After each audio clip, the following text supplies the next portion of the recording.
Hey, we used to zero our rifles at 25 meters in the Army or 36 yards in the Marine Corps. Can't I do the same thing with my personally owned rifle? The short answer is yes, you can, but it might not give you the result you expected. A century and a half ago, modern marksmanship programs pushed to maximize effective range. Of course, not everyone has a range that is over half a kilometer long.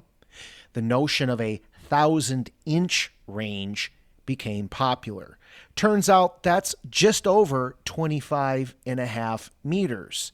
And that has been a staple in many military marksmanship training procedures, especially in the Army with its train fire program.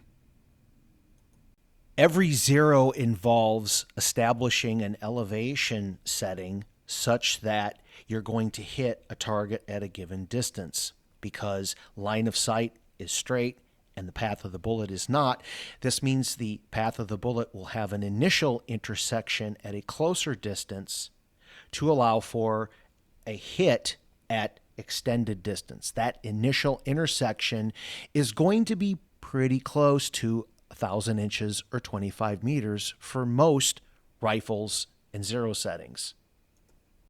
Of course, it won't be exactly the same as this target from the 1970s demonstrates. Those two X's are intended point of impact. The one on the bottom is for the M16. The one on top is for the M14.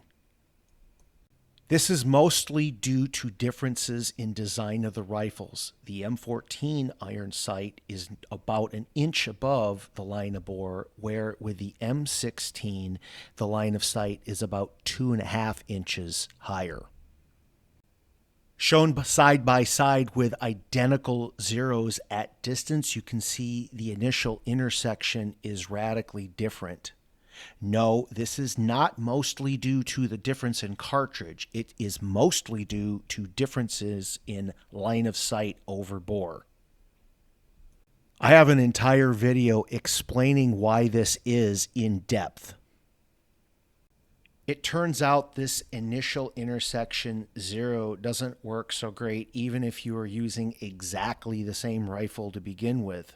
The M16A1 is a perfect example. Even with a doctrinal 250 meter zero, you still don't have a perfect initial intersection with your normal sight at 25 meters. It's actually closer to 42.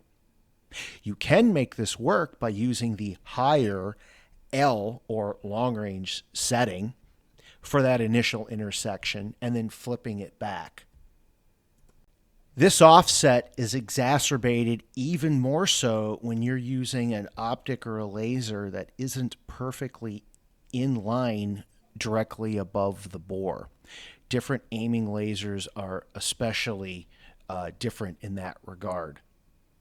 This was enough of an issue that it forced the Army to publish a book with over 440 pages of charts and indices to cover all the possible zeroing configurations.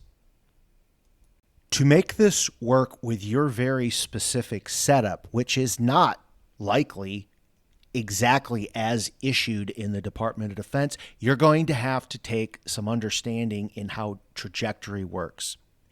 Become familiar with ballistics software. Get the best possible measurements for your exact setup. Run that through the software to get an idea what your initial intersection at a close distance likely will be. Regardless, you should always seek to confirm any zero at the exact distance you're planning to establish it at.